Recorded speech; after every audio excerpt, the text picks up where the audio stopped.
Alhamdulillahirabbil alamin wassalatu wassalamu ala asyrofil anbiya'i wal mursalin nabiyina maulana Muhammadin wa ala alihi wa sahbihi ajma'in. Amma ba'd. Bapak dan Ibu yang masih bersalam ya Allah Subhanahu wa taala, dan syukur kita panjatkan kepada Allah di hari ke-11 di bulan Syawal ini kita dipertemukan kembali di majelis yang mulia ini.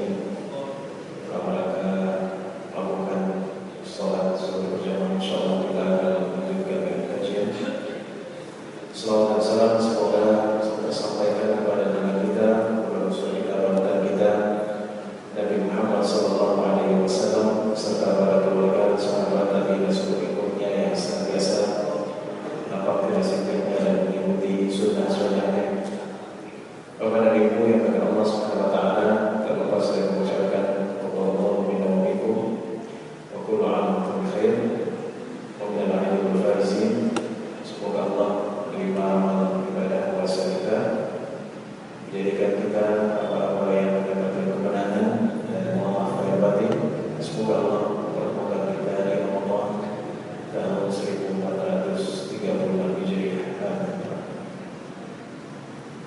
Bapak yang dimuliakan Allah Subhanahu wa taala, ada beberapa hadis yang ingin saya sampaikan pada kesempatan kali ini berkaitan tentang bulan Syawal.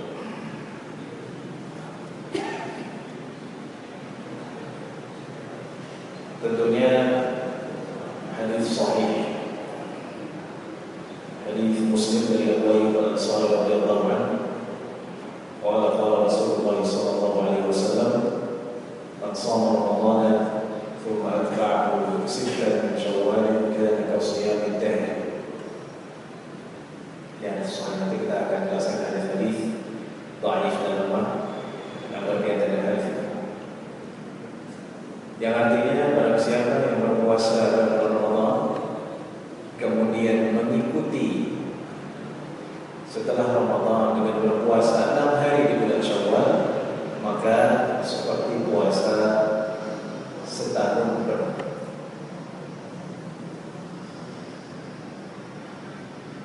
Nah, ini adalah keutamaan puasa di bulan Syawal. Semoga kita telah melaksanakannya karena masih tanggal 11 atau beberapa hari lagi agar kita tidak kehilangan keutamaan ini. Ulama mengatakan, mengapa puasa 6 bulan, 6 hari di bulan Syawal pahalanya seperti setahun? Ulama mengatakan bahwa karena puasa di bulan Syawal itu masyaqqahnya, jerih payahnya lebih. Apalagi masih hari kedua di bulan Syawal ketika makanan banyak, kue banyak. Nah, itu masyaqqahnya lebih. Ini dikatakan oleh Al-Munawi rahimahullah ta'ala. Sehingga Syafi'i rahimahullah ta'ala dan Abu Hanifah mengatakan sunnah menyegerakan puasa 6 hari bulan Syawal. Ini mazhab Syafi'i dan Abu Hanifah rahimahullah. Jadi hari kedua sudah masuk puasa bulan Syawal. Karena salaf, para sahabat mereka melakukan tersebut ya. Hari pertama saja karena haram untuk puasa, hari kedua sudah puasa Syawal. Ya. Dan ada satu hadis yang menunjukkan hal tersebut, bahwa Nabi Muhammad SAW menegur sahabat yang belum puasa Syawal.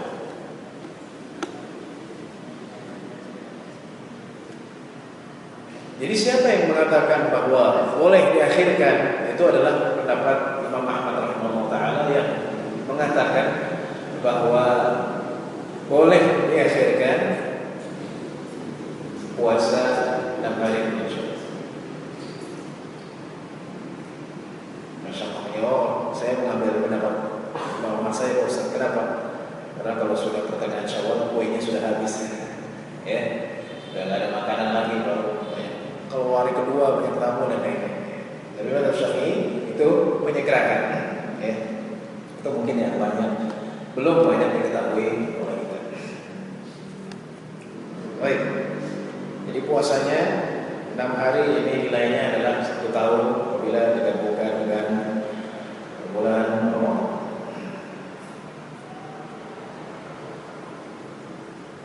Dan satu isyarat juga, mengapa Rasulullah mengatakan puasa di bulan Syawal? Ini ada isyarat. Ada hal yang tersirat bahwa wahai hamba, wahai mukmin, jangan lupa untuk berpuasa walaupun Ramadan telah meninggalkan kamu. Itu nilainya, itu adalah hal yang tersirat. Jadi jangan mentang-mentang Ramadan selesai, saya bebas, gak akan puasa sampai tahun akan datang, saya tidak akan puasa. Maka Nabi Muhammad SAW justru menegaskan puasa 6 hari bulan Syawal bahkan pahalanya besar, agar orang yang beriman selalu ingat untuk berpuasa. Perutnya tidak selamanya untuk makanan. Ada waktu-waktu di mana dia harus mengosongkan perutnya dari makanan. Baik. Sekarang ada beberapa hadis yang serupa atau dalam makna puasa bulan Syawal. Hadis yang pertama adalah hadis riwayat Ahmad al-Musnadnya dari sahabat yang tidak disebutkan namanya, yang bunyinya man shoma ramadhana wa syawwalan wal arbi'a wal khamis wal jum'ata dakhala jannah. Barang siapa yang berpuasa bulan Ramadan, bulan Syawal, zahirnya lahir hadis ini teksnya adalah seluruh full bulan Syawal. Jadi puasa Ramadan, Syawal, hari Rabu, hari Kamis, hari Rabu, hari Kamis, hari Jumat, ia masuk surga. Kalau tadi 6 hari di bulan Syawal, ini Syawalan ya. Secara zahir teksnya adalah seluruh penuh ya, penuh di bulan Syawal. Ramadan, Syawal, hari Rabu, Kamis, Jumat, ia masuk surga. Nah, hadis ini di dalam sanadnya terdapat perawi yang tidak disebut namanya, yaitu gurunya Ikrimah bin Khalid al-Makhzumi. Ia mengatakan, haddatsani Arifun min Urafa Quraisy.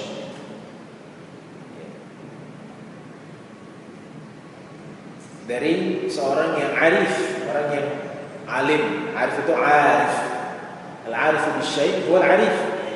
Orang yang mengetahui, orang yang memahami tentang ilmu, tentang sesuatu namanya arif. Jadi tidak disebutkan namanya oleh setelah Ikrimah bin Khalid al-Makhzumi oleh perawinya ya, sehingga hadis ini lemah. Dari seorang yang alim, dari seorang dari Nabi Muhammad SAW. Ya. Jadi apabila perawi itu tidak disebutkan namanya, maka ia hadisnya menjadi lemah. Tapi kalau di sahabat, kalau sahabat tidak disebutkan namanya, tidak masalah dalam ilmu hadis, karena sahabat semuanya udhul adil, ya, tidak ada masalah. Tapi setelah sahabat itu yang masalah. Kita dapat kabar dari siapa kamu dapatnya?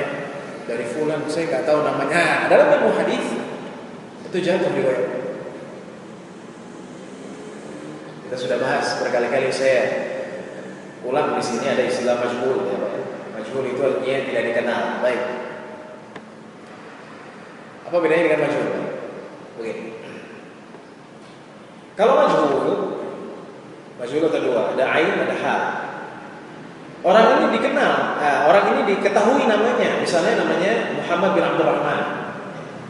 Tapi Muhammad bin Abdurrahman ini, atau Muhammad bin Salamah, atau Muhammad bin siapa saja, Muhammad bin Makhzum, ya, siapa saja, perawi, dia tidak memiliki murid kecuali satu. Itu namanya majhulul ain. Jadi kalau perawi hadis, dia muridnya cuma satu nih. Dia majhul. Ya. Orang yang muridnya cuma satu, ya hadisnya cuma satu. Hadisnya cuma sedikit, satu atau sekian. Karena muridnya cuma satu. Nah, kalau dia memiliki murid 2 atau lebih, tapi statusnya juga tidak diketahui, maka dia majhulul hal. Hafalannya bagus atau tidak, agamanya bagus atau tidak, dia masuknya majhulul hal. Nah, sekarang kalau ada perawi nggak disebut namanya, kira-kira bisa diketahui nggak? Hadis yang ada yang majhul saja, lihat diketahui namanya, tapi cuma punya satu murid atau 2 murid majhul, dua-duanya majhul, ya. Kalau lebih tapi tidak diketahui statusnya, jadi tolak. Apalagi kalau perawi ini tidak diketahui namanya, maka ini adalah hal yang menyebabkan hadis ini tolak. Ya, nah itu perlu, karena sering saya ulang-ulang istilah majhul. Ini namanya perawi lam yusamma, dia tidak disebut nama. Baik, itu hadis yang pertama. Ya, karena kalau kita belajar hadis, istilah-istilah ini akan sering kita dengar. Matruh sudah saya jelaskan sering. Ya. Munkar juga saya sering jelaskan. Hadis yang kedua adalah hadis man shoma Ramadan wa atba'ahu sittan min Syawal kharaja min dhunubihi ka yaumi waladathu ummu. Kalau tadi pahalanya seperti puasa setahun penuh, maka di sini hadisnya adalah barang siapa yang berpuasa Ramadan kemudian mengikuti puasa 6 hari di bulan Syawal, maka ia akan keluar dari dosanya seperti dia lahir, seperti hari ia lahir dari rahim ibunya. Beda. Yang satu keutamaannya dia berpuasa setahun penuh, yang ini dia persis sebagaimana dia lahir dari perut ibunya. Baik, hadis ini diriwayatkan juga diriwayatkan oleh Tabarani. Di dalam sanadnya terdapat perawi yang bernama Maslamah bin Ali Al-Khashani. Jadi Maslamah bin Ali Al-Khashani ia lemah. Dan istilah lemah dalam hadis dhaif, ia lemah namanya fisiknya bukan, dia orangnya lemah. Lemah itu artinya lemah hafalannya, dhaif, atau lemah agamanya, ya, karena dua ini yang menjadi indikator atau kriteria dalam perawi. Dia harus agamanya baik, ya, dan hafalannya baik, hafalannya bagus. Ya. Agamanya baik artinya apa? Ya nggak bohong, amanah, ya, nggak bikin hadis palsu, ya, nggak melakukan dosa besar. Hafalannya bagus, ya nggak sering lupa, nggak sering salah. Sekarang kalau ada perawi, iya lemah, maksudnya salah satu dari dhaif. Ya, lemah hafalannya. Di sini lemah hafalan.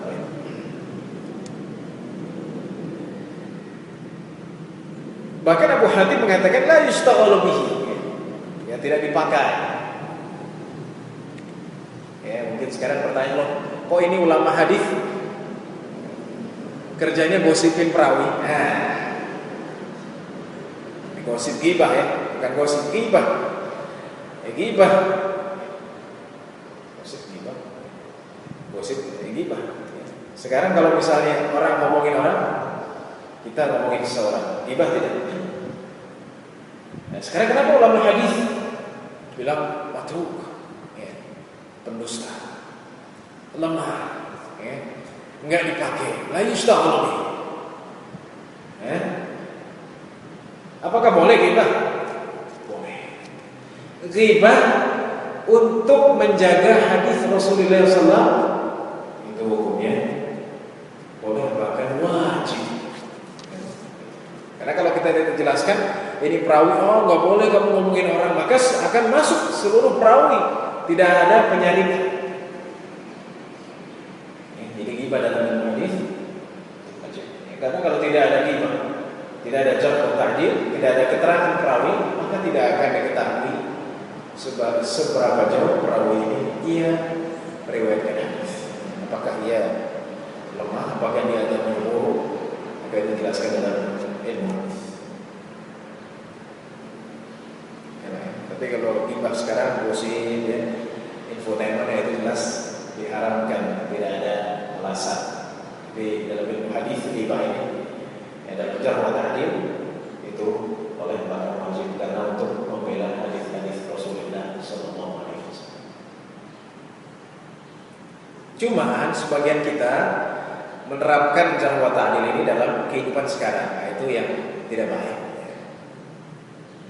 Ini hadis kan, nanti ilmu hadis ini jarh wa ta'dil ini kadang dipakai juga dalam kehidupan sekarang ya.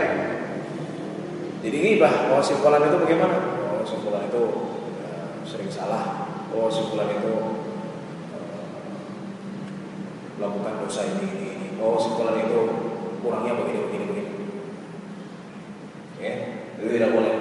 Karena berbeda. Ini adalah untuk menjaga hadis Rasulullah, bukan diterapkan untuk kondisi sekarang, kecuali ada hal yang memang mengharuskan seorang mengungkap satu hal yang berbahaya. Misal, saya udah bahas ini. Ada maling, ya udah kerjanya maling setiap hari ya. Terus kita ngomong, orang itu kan maling, nggak boleh ghibah. Nah, ini tidak ghibah di sini. Itu wajib dikatakan, karena kalau kita tidak bilang si fulan maling, maka dia akan kemalingan. Ya, harus dijelaskan. Baik. Kemudian hadis selanjutnya, hadis Ummu Salamah. Ummu Salamah namanya Hindu binti Abi Umayyah. Anna Nabi sallallahu alaihi wasallam tazawwaja Ummu Salamah fi Syawal wa jama'aha ilayhi fi Syawal. Bahwa Nabi sallallahu menikahi Ummu Salamah di bulan Syawal dan mengumpulkan jadi di rumahnya di bulan Syawal. Kita tahu bahwa Nabi Muhammad SAW mempunyai beberapa istri dan Nabi diberikan kekuatan yang tidak dimiliki oleh manusia biasa. Baik, ya, karena hadis ini nikah pada bulan Syawal yang banyak nih bulan Syawal pada nikah, ya kan? Nah bulan-bulan tertentu nanti kalau bulan Muharram, nggak boleh nikah, ya tidak ada, ya. Karena kalau nikahnya pas kalau Muharram nanti terjadi apa? Nah, tidak ada dalam Islam, ya, semua hari baik, ya. Mau bulan Syawal, memang di sini hadisnya kita lihat, ya. Jadi hadis ini diriwayatkan oleh Daruqutni, ya, dari Abdul Malik bin Abu Bakar, dan Ibnu Majah dari Abdurrahman ibn Al-Harith dari bapaknya. Di dalam perawinya ada perawi namanya Muhammad bin Ishaq. Nah, Muhammad bin Ishaq ini meriwayatkan hadis ini muttarib. Muttarib itu apa sih? Goyang. Bahasa kita ini goyang. Goyang itu gimana Ustaz? Ada hadis yang goyang. Ya, ada. Maksudnya gimana? Maksudnya begini. Ini ada perawi. Kadang dia meriwayatkan begini, kadang begini. Nah, Muhammad bin Ishaq meriwayatkan hadis ini yang satu dengan cara tersambung kepada Rasul, tidak terputus. Yang satu lagi mursal, ada yang putus, namanya hadis. Ya. Kalau misalnya saya nih perawi, ya, hari ini saya bilang, ya, atasan saya menyuruh, ya, pakai pakaian putih, celana hitam, dan pakai peci hitam di hari pas masuk pertama kali setelah liburan panjang. Saya bilang seperti itu, ya, pada hari itu sebelum masuk kerja. Nah, nggak lama kemudian setelah itu dia bilang juga, ya, saya bilang lagi, ya, atasan saya bilang saya suruh pakai, kita semua karyawan pakai baju putih, celana hitam, sudah nggak nyebut peci hitam. Ini namanya goyang. Yang satu bilang nggak pakai baju hitam, yang satu lagi pakai baju hitam. Nah, yang mana yang benar? Nah, ini ada dalam hadis. Ya. Perawi ini meriwayatkan, ini dalam sanad ya. Dia kadang menyebutkan nyambung hadisnya, di lain waktu ia menyebutkan terputus. Hadis seperti ini namanya mutarik goyang. Ini hadis lemah. Itu satu. Yang kedua, ya, ini gambaran saja Pak ya. Supaya kita familiar dengan istilah-istilah hadis. Muhammad bin Ishaq ini mudallis. Mudallis itu apa sih bahasanya istilah baru? Mudallis itu gini. Dia meriwayatkan hadis dari gurunya. Tapi hadis yang dia riwayatkan itu, jadi dia berguru, ya, gurunya memang. Tapi hadis yang itu, hadis ini yang dia riwayatkan, yang spesifik, ia tidak dengar dari gurunya.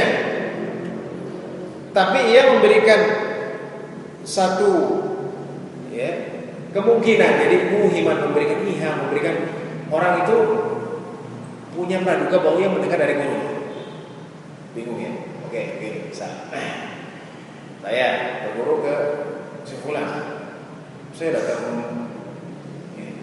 majelisnya, ada satu hadis. Itu guru saya, tapi saya tidak meriwayatkan dari dia, saya tidak dengar hadis itu. Kemudian saya bilang dari. Nah, ini dalam ilmu hadis ada perbedaan kata dari dan hadatsani, berkata kepada saya. Ya. Kalau saya bilang berkata kepada saya Bapak Abdul Aziz, padahal saya nggak dengar dari dia, maka saya berdusta. Tapi kalau saya bilang dari Abdul Aziz, dia berkata, ya, nah ini berbeda dengan berkata kepada saya dengan dari. Nah, dari ini ihtimal, kemungkinan bisa langsung atau juga bisa melalui perantaraan, ya, melalui perantaraan. Ya, maka ini yang disebut dengan mudallis. Ya, jadi kalau saya bilang dari Pak Abdul Aziz, ya, saya nggak menegaskan bahwa ia mengatakan langsung. Ya, nah ini namanya mudallis, yang menggunakan kata dari. Ya, dari Agim, ia berkata, ya kan? Padahal saya nggak ketemu Agim, ya. Saya dengarnya dari muridnya. Ya, walaupun saya muridnya Agim, misalnya seperti itu. Walaupun saya muridnya siapa, nah, ini disebut dengan mudallis. Maka orang perawi yang mudallis, ia tidak diterima hadisnya sampai ia menegaskan dalam riwayat lain bahwa ia mendengarnya dengan kata-kata berkata kepada saya si fulan. Jadi kalau dia cuma bilang dari, nah itu hadisnya bukan orang dia mudallis, terkenal dengan tadlis. Baik. Nah, Pak Ustadz, bagaimana kalau misalnya dia memang nggak pernah berguru dari dia? Ya, jadi memang bukan gurunya, tapi dia bilang dari fulan. Ya, kalau saya bilang dari Kiai fulan, saya nggak pernah berguru dengan fulan. Itu namanya apa? Namanya mursal khafi. Mursal khafi, bukan mudallis. Karena memang bukan baik itu istilah. Nggak ngerti ya, insya Allah tidak mengerti ya. Karena kita sedikit-sedikit mencoba agar familiar dengan istilah-istilah ini. Baik. Jadi kita tahu bahwa Ummu Salamah adalah istri Rasulullah ke-6 menurut susunannya. Jadi pertama adalah Khadijah, kedua Saudah, ketiga Aisyah, keempat Hafsah, kelima Zainab binti Khuzaimah, keenam Muslim. Jadi tidak benar Ummu Salamah menikah pada bulan Syawal. Sekarang saya menikah pada bulan Syawal. Rasulullah SAW menikahi Aisyah benar pada bulan Syawal. Ya, menikahi Aisyah pada bulan Syawal. Sekali lagi, di sini tidak ada kesunahan atau kekhususan nikahi bulan Syawal aja. Kenapa? Karena Rasul nikah pada bulan Syawal. Tidak ada ya. Tidak ada kekhususan bahwa bulan Syawal. Kalau nikah bulan Syawal nanti rezekinya lancar, keluarganya bahagia, tidak ada. Ya, atau keutamaan-keutamaan tertentu. Baik, itu yang ketiga. Dan yang terakhir adalah hadis Usamah bin Zaid, masih berkaitan tentang puasa di bulan Syawal. Bahwasanya Usamah bin Zaid berpuasa di bulan-bulan haram, sudah kita jelaskan. di kesempatan yang lalu. Maka Rasulullah mengatakan, puasalah bulan Syawal. Maka Usama bin Zaid meninggalkan puasa bulan Haram, bulan yang 4 tersebut, dan kemudian beliau hanya berpuasa di bulan Syawal, dan seperti itulah sehingga beliau wafat tidak pernah meninggalkan puasa di bulan Syawal. Maka di sini ada perawi namanya Muhammad bin Ibrahim At-Taimi, dia tidak pernah mendengar dari Usama bin Zaid. Mursal. Jadi kalau ada perawi dia bilang an fulan, dari fulan, tapi dia tidak pernah mendengar, tidak pernah berguru, maka itu mursal, terputus. Ya, sehingga keutamaan di bulan Syawal, puasa di bulan Syawal, ya, tidak ada yang sahih kecuali yang tadi awal, yaitu 6 hari di bulan Syawal. Satu lagi Pak, puasanya Rasulullah ini juga hadis Malik, tidak pernah umrah kecuali 3 kali. Rasulullah memang umrah 3 kali, haji cuma sekali. Salah satunya di bulan Syawal dan 2 di bulan Dzulqa'dah. Maksudnya ada Rasulullah umrah di bulan Dzulqa'dah. Di bulan Syawal tidak benar, tidak sahih. Di sini riwayat Malik dari Hisham bin Urwah dari bapak. Hisham bin Urwah dari bapak, itu Urwah bin Zubair. Di sini juga mursal, terputus. Jadi puasa ataupun umrah di bulan Syawal tidak ada keutamaan khusus. Yang sahih tadi adalah bahwasanya puasa 6 hari di bulan Syawal itu pahalanya puasa setahun penuh. Oleh sebab itu semoga kita bisa melaksanakannya dan mendapatkan keutamaan ini.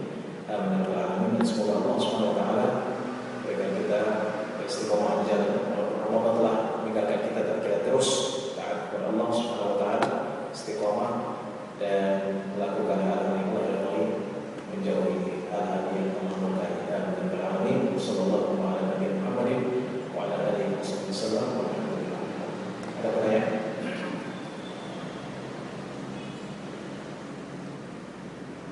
Tidak ada lagi, cukupkan dengan satu majlis. Subhanallah.